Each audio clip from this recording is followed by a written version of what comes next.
Did I ever mention that I am a huge fan of redheads, or have a strong liking towards redheads? Yeah, because when I saw that the main character, the girl, was a redhead, I was like, yes, yes. Um, Epic is well. I've had my eye on this film for a long time now, and now that it's here, I enjoyed it. It's kind of like how to describe it? It's kind of like if Ferngully and Avatar had a baby, but like they took the best parts of Ferngully and Avatar. Um, that's what that's what this film is. Admittedly, the story is good, but it's not like nothing you really want to call home. Nothing you want to bring home to mom, I guess. If that makes any sense. Anyways, the film Epic is from the company Blue Sky Studios. They did the Ice Age movies and Rio, which I very much enjoyed, for all those who know. Anyways, this film is, well, I've had my eye. When I first saw the trailer, I thought, oh, this is interesting. What is this? When you put a title like that, I'm like, oh, it must be something good. And does it live up to its title? Yeah, I'd say it does. It centers around two stories that are interlinked. The first is the first is the story of, well, the two human characters. Uh, One of them is Mary Catherine, the redheaded girl, who's I think played by Amanda Seyfried. And my dog is barking. Dumb mutt. Anyways, and then there's her father, the sort of crazy scientist.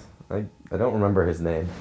Anyways, MK is sort of she's visiting her father, who kind of lives in the middle of this forest, just in this little rundown house, and he's sort of in. Well, his her father's in the forest because he keeps doing all these tests and everything. He keeps seeing like to quite extent little people like little like 2 inch people like riding hummingbirds, riding bugs and stuff like that. Anyways, he's trying to prove his theories right. Well, his daughter MK is like, Dad, you gotta get a real life.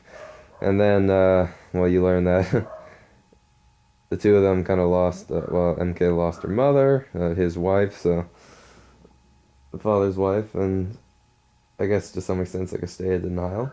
But anyways, that's just one part of the story.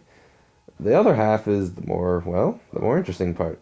It centers around, well, the little people in the forest. They don't really have a name, I don't think. Neither does their society have a name, I think. At least I don't remember. I don't know. There's anyways, some talented voice cast in here. Of course, it's from an animated movie, you got big names, of course. You got Amanda Seyfried, Josh Hutcherson, yeah, he's in this. Uh, Beyonce, Colin Farrell, Aziz Ansari, I think that sort of one Indian guy that was in 30 Minutes or Less, that movie I hated. Anyways, anyways, it's a rather neat society they have. What it is, Beyonce is kind of the queen of society, and Beyonce is good in this, voice acting wise or acting wise. Um, God, my dog will not be quiet. Anyways, what it is, she has to pick her next heir, and so what it is, she kind of picks a bud from a selection of buds, and then it has to it kind of happens every 100 years. It has to grow in this very specific area on a full moon during the summer solstice. So very specific requirements, I guess you could say. Um, that's how she picks her next heir. And Colin Farrell, he plays the leader of sort of the kind of head of security, leader of the guard of the Leafmen. Um, what else is there? Aziz Ansari plays I think a slug. Yes, there's also his buddy the snail, but I don't remember how that works. Anyways, and then there's the villain. He's Bogans, I think. I don't. They said them weird, kind of strange. I think they're the Bogans. Sort of. Well, they're evil. They're kind of and what it is, they kind of want to rot the forest, and it's kind of neat how they go about it. Um, Anyways, he's played by the leader of them. He's played by Christoph Waltz, and when I heard his voice, I kept picturing a mixture of Colonel Hans Landl and Dr. King Schultz. and to some extent his character from Green Hornet. Uh, but anyways, so he wants to get that bud first because there's also another part of this prophecy saying if the bud is grown in darkness, then something bad will happen. Not really said, but it's not really explained to full extent what will happen. It might be his. It might be his next heir because at one point, well, maybe I won't spoil that. And he has this son who's kind of like the leader of his guard. Um, anyways, how did these two stories interconnect? Well, one day, MK's leaving. She's kind of just fed up with her dad, and she just what it is. Beyonce's character, the queen, is kind of under attack during the ceremony of picking the next bud, and MK sort of saves her, and then she gets shrunk down to the size of the leafman, and sort of then she becomes the holder of the bud until its prophecy is still it's done, I guess. And that's pretty much the premise. Now, what do I like about it? This is admittedly my type of film. I like fantasy stuff. I like stuff like this. Um, I mean, I don't think it's entirely perfect either. I mean, there are some bits I think were a bit drop dead, but there were some bits where I was just laughing my head off. The little slug, Anzi Zazari slug. Um, oh yeah, there's also a character named Nod, played by Josh Hutcherson. He's kind of like the, I guess a Han Solo type character. But they do some neat things with him. Uh, anyways, there's some neat bits. Anzi Zazari, he plays a slug. At one point, he's arguing with Josh Hutcherson, saying that, yeah, well, I'm a slug. I can look at myself. Just, it's like, well, I don't really want to spoil it too much. Well, anyways, the gist is that, well, I think it's an underrated film of this year. It's getting a bit of mixed reception, which I can actually understand. I don't understand your mixed reception, Great Gatsby.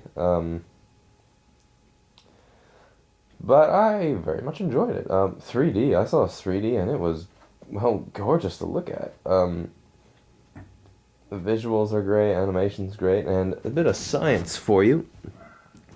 You ever wonder why a fly moves so fast, or a mosquito?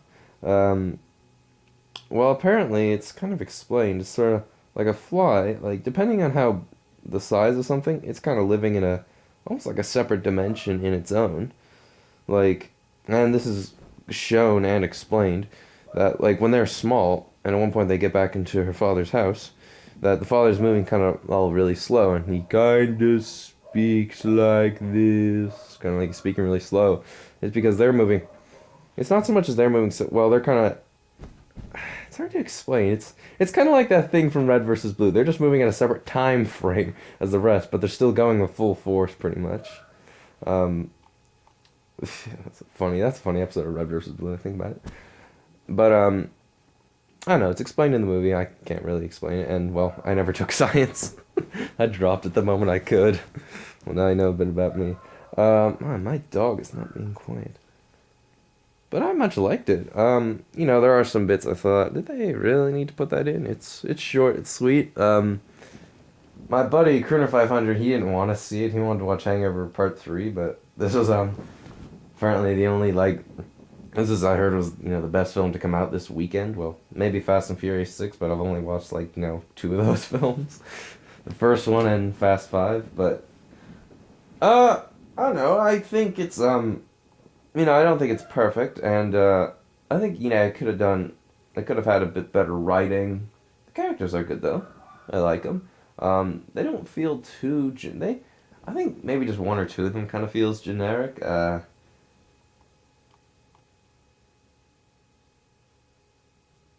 The ending is kind of leaves a few questions. I'm just like, what? This doesn't work.